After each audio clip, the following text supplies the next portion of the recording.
It's about gender-based violence, which is very timely, no? Talagang napag-uusapan ngayon now that we are in a new normal. So sana mamaya pakinggan at panoorin natin mamayang episode ng Oh My God. Good afternoon mga katropa. Welcome to another episode of Oh My God with your host, Manilyn Cloven. And today we're going to talk about one of the GAD-related issues, which is gender-based violence. And to discuss further, may I call on the Child Protection GAD Advocate of Fairview Elementary School. She's also the current City 5 Guidance Coordinator of Quezon City, no other than Ma'am Aurie S. Agustin. Good afternoon, katropa. Good afternoon, Miss Manilyn. Good afternoon, Ma'am Au. Very interesting ang topic natin for today, no? Kasi napapanahon since we are in a new normal and talagang nangyayari to nowadays, no? Our topic for today is gender-based violence. For our listeners and for our viewers in FB Live, what do we mean or how do we define gender-based violence? Gender-based violence is a violence that is directed at an individual based on his biological sex or gender identity. Meaning, hindi lang puro babae ito, kundi kasama ang mga boys when it comes to violence. Some of this violence can be physical, sexual, domestic violence, and now, at this time of pandemic, it is all about bullying or the cybercrime. Mm-hmm. In short, anything that harm a child is a gender violence. Okay. So anything that can harm a child is a gender violence. Okay. So, Ma'am Au, what are the common gender violence? I think you've already mentioned yung cybercrime, sexual, physical, and domestic. Ayun. So, yun yung mga gender-based violence. Anything that can harm a child is a form of gender-based violence. So, actually, my third question, which was already answered by Ma'am Aurie, no? Who can be affected by gender-based violence or who is at risk is the child. Tama po ba, Ma'am Au? Yeah. Most especially. Alright. Yeah. Okay. Actually, young individual. Okay. Either girl or a boy again. Lalo na sa mga batang ulila, mga batang ang magulang ay parehong nagtatrabaho, ang mga batang ang caregiver o learning resources niya ay mga stepfather, stepmother, and any other na itrinas ng magulang sa anak niya habang wala siya sa bahay. So, at risk po lahat yun. So, para ang sinasabi natin, Ma'am Au, is yung perpetrator, kung tawagin, is sa loob lang ng bahay. Yes. Diba? Kasi doon po sila nagka-aral this time. Mm-hmm. So, nandun yung violence sa kanilang tahanan. Sa loob mismo. Masasabi ba natin, Ma'am Au, na mas tumaas ba yung gender-based violence now that, yun nga, lockdown, halos lahat ng tao nasa loob ng bahay, mas naging unsafe ba para sa mga bata? Or hindi naman? Yan. Correct yan. Ano nito ay hindi makapag-report ang bata o ang magulang, hindi siya makalabas inside the house. So, nandun yung perpetrator sa loob ng bahay. So, ang mangyayari nito, hindi mai-report. Mm-hmm. Pero, mas marami ang nangyayari ngayon, the violence inside the house. Since we are in academe, no, we're teachers, we're guidance teachers, si Ma'am Au is also a guidance teacher, what role does education or does the school have in preventing gender-based violence? Okay.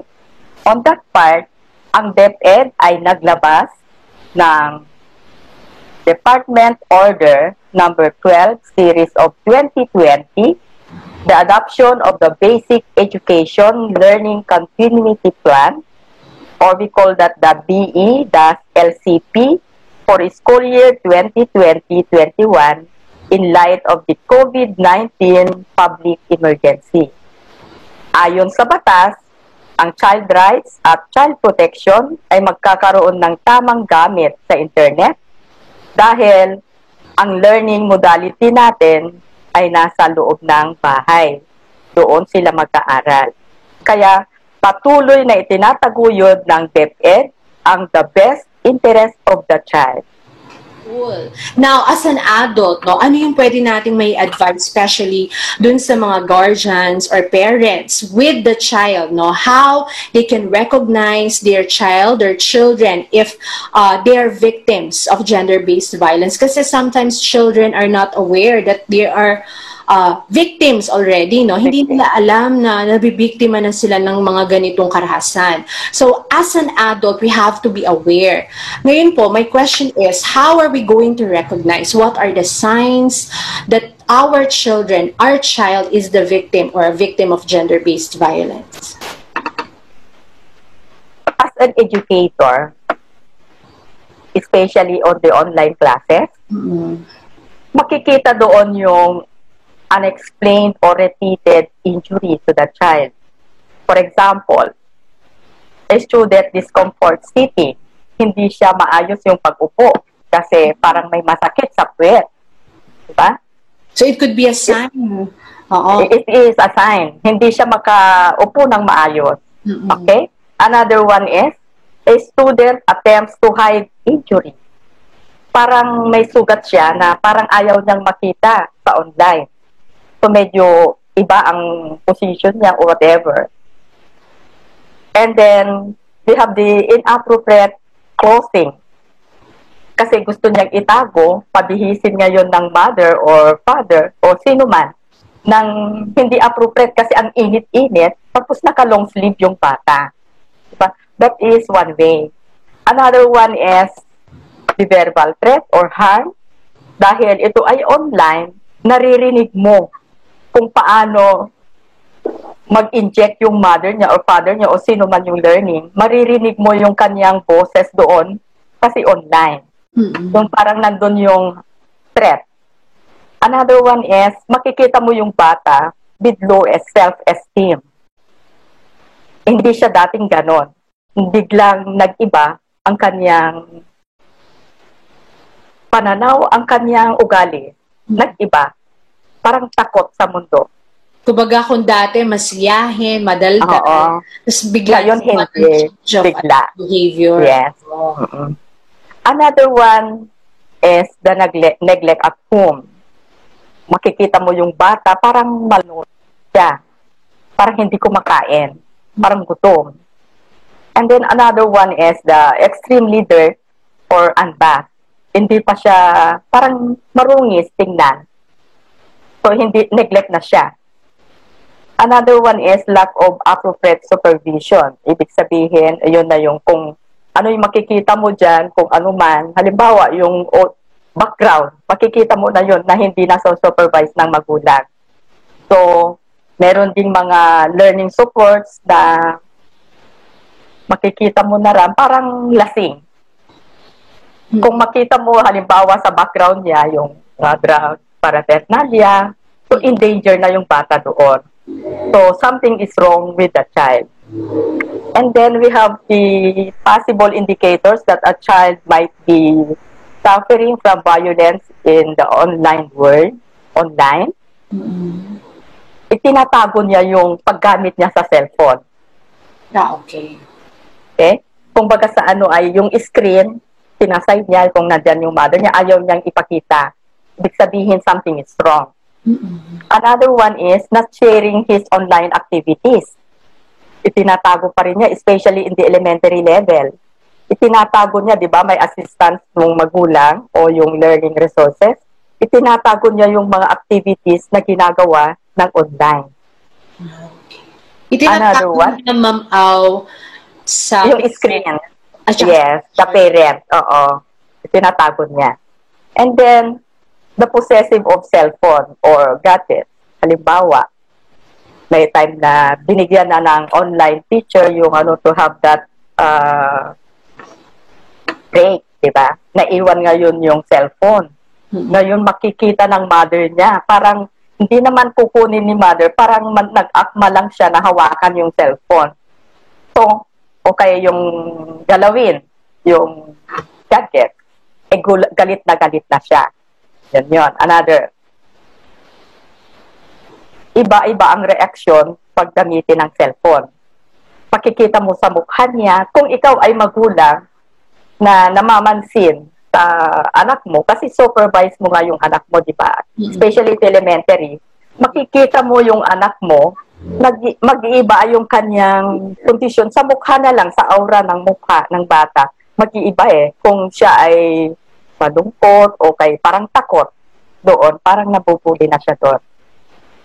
Another one is spending too much time on the internet. Hanggang sa gabi, ginagabi na siya. Diba? Overspending of online na internet na. And then, another one, the last one is nagiging aggressive ang bata. Palasagot, nag-iiba ang ugali, at hindi nakakakain, hindi nakakatulog, at minsan hindi na rin lumalabas ng kwarto niya. So, yun ay mga senyales na siya ay nabubuli online o kay cyberbullying na ang tawag doon, cybercrime. Yung iba. So parang ngayon ba, masasabi ba natin, Ma'am Au, na mas maraming cases ba tayo ng cyberbullying? Yes. Dahil more on, mas marami yung time na ini-spend natin sa online. Masasabi ba natin na mas ang cyberbullying? Yes, Miss Manilin. Kasi kumbaga sa ay prone tayo, di ba? Kaya nandun sa guidelines ng DepEd na kapag mayroon tayong batang friend sa Facebook below 13 years old, bawal sa atin yon in the elementary. At bawal din na mayroong sariling account ang batang below 13 years old. Yes. And then, sa 15 years above, the 18, hindi na at below, hindi natin pwedeng i-friend ang isang estudyante natin maliban lang kung siya ay ating kamag-anak. Kapag friend na natin noon pa, ayon sa guidelines, ay i-unfriend daw natin yung mga bata. Ilalagay daw natin ito sa restricted friends. Ibig sabihin, mayroong guidance yung bata doon sa na hindi siya pwedeng galawin o ano man ng isang yan, ang nandun sa guideline. Ma'am, follow-up question. Di ba alam naman natin na kapag ang bata ay inabuso and the perpetrator is an adult, meron siyang karampatang kaparusahan. Tama po ba? Correct. Yeah. Paano naman po kung ang nakagawa ng mali dun sa bata ay kapwa niya rin bata? That is bullying. Bullying. So, meron po ba yung or sanction or parusa or lang po? Parang what you call counseling or Actually, when it comes to that, mayroong iba-iba pwedeng yung bata ay nabibigyan siya ng counseling. It depends upon the gravity of the case. Okay, oo. Yes. Kasi kung ang bata, doon sa school level, pwede siya yung simple case lang, pwede yung promissory note na hindi na niya gagawin. Okay. Yun.